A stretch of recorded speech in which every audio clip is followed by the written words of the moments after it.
Here's more wrestling news for January 26, 2026.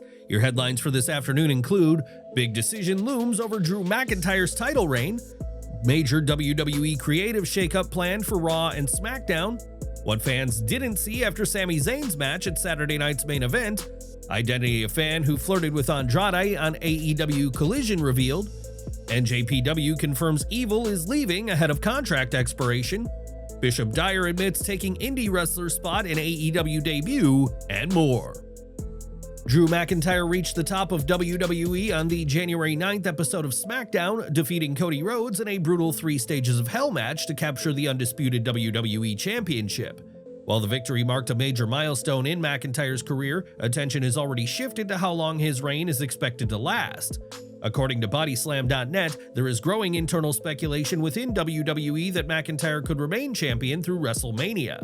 The current expectation behind the scenes is that he will still be holding the title heading into the company's biggest event of the year. If that projection holds, Sami Zayn is expected to come up short in his upcoming championship challenge against McIntyre at the Royal Rumble, potentially closing the door on his current run of title opportunities.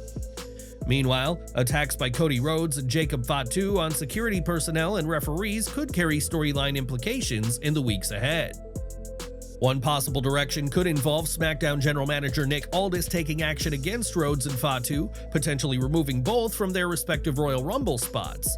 Such a move could represent a final setback in Rhodes' pursuit of another title opportunity and could mark the beginning of a heel turn.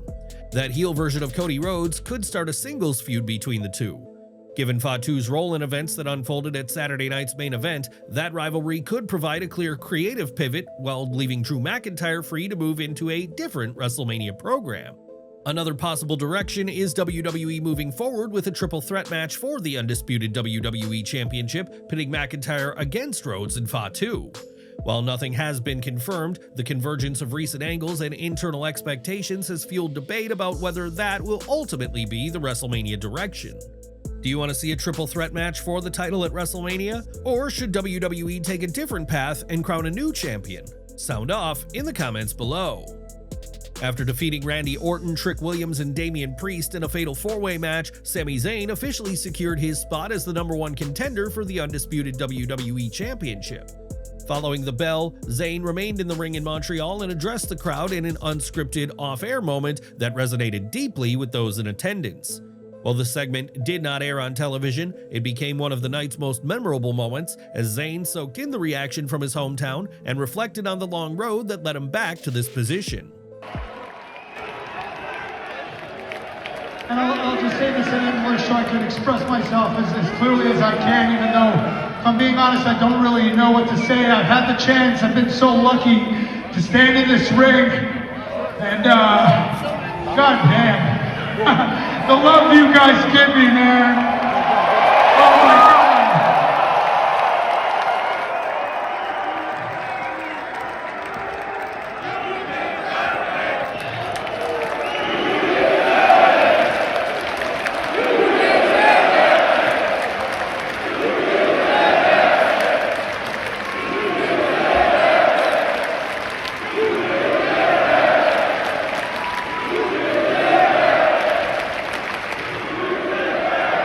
You know, I thank you for that, Montreal, but the truth is, there's a big part of me, there's a hole inside of me because I feel like it's not me, it's you that deserve it. And I have talked for a long time about becoming a WWE champion, and yeah, that would be sure to be great. While that satisfies a part of my ego, if I'm being honest, I'd love to be a champion for my ego, but there's a bigger part of it that's more about making you proud. For rewarding you for having my back in this city for the last 23 years.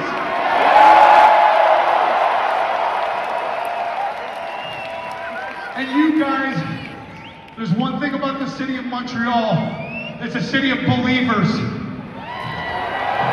And if you don't trust what I'm saying, the Montreal Canadiens haven't won a cup since '93. This city never stopped believing. And you never stop believing in your guys. That's why you don't give up you never gave up on me. I am proud to be your guy.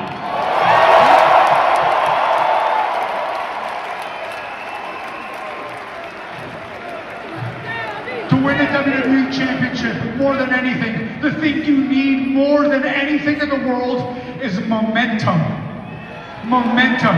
And I can tell you, I would not have the momentum that I have right now if it wasn't for you, and if it wasn't for this city, and it wasn't for all of you screaming at the top of your lungs. So from the bottom of my heart, je vous remercie. Thank you, je vous adore. I love you, je t'aime.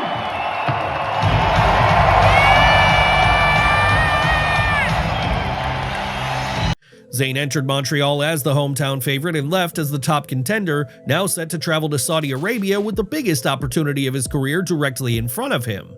After years of setbacks, near misses, and perseverance, the path to the undisputed WWE Championship is once again within reach. The question now is whether Sami Zayn can finally finish the story, or if Drew McIntyre will once again prove to be an immovable force on the road to the Royal Rumble. Share your thoughts below. Enjoying the video? A quick like goes a long way in helping us grow and deliver more wrestling news you care about. AEW was forced to reshuffle talent at the last minute ahead of Dynamite due to weather-related travel issues, and Bishop Dyer wants to make one thing clear: his surprise appearance was not at another wrestler's expense. Dyer teamed with Martin Stone, Hadar Horvitz, and Ori Gold in a pre-show loss to the Guns, Elijah Drago, and Brady Booker. Shortly after the match, Fightful reported that independent standout Robert Martyr had originally been scheduled for the bout but was pulled so Dyer could take his place. The report also claimed Dyer had not been planned for the show and was only present to give Paul White a ride before being inserted into the match when someone failed to arrive. Dyer addressed the report directly on social media, and according to Dyer, while the lineup did change, Robert Martyr was not involved in that decision. Unfortunately, this is BS because we also had a different person as the fourth, but for some reason they were not there and we had someone else step up in that spot, so I didn't replace anyone.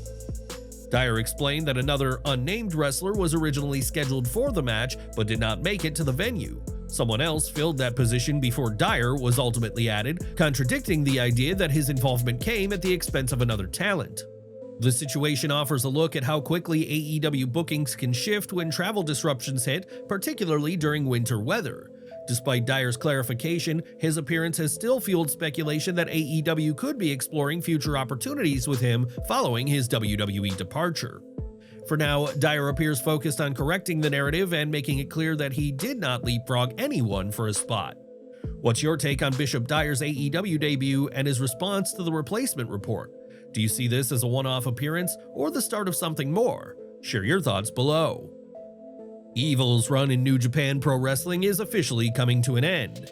NJPW confirmed on January 25th that the former IWGP Heavyweight Champion will depart the company following the expiration of his contract at the end of January 2026, bringing a lengthy and eventful tenure to a close. Evil's time with the promotion included multiple championship reigns and a prominent run as the leader of House of Torture. In a statement published on New Japan's official website, the company made the announcement public.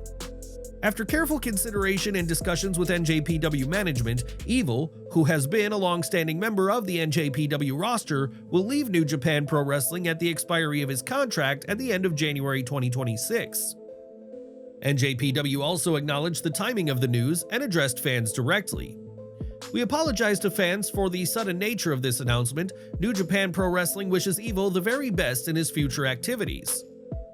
The confirmation follows several days of reports suggesting Evil had already given notice and was preparing to move on. Brian Alvarez discussed the situation on Wrestling Observer Live, while Super J-Cast also reported that Evil's departure was expected.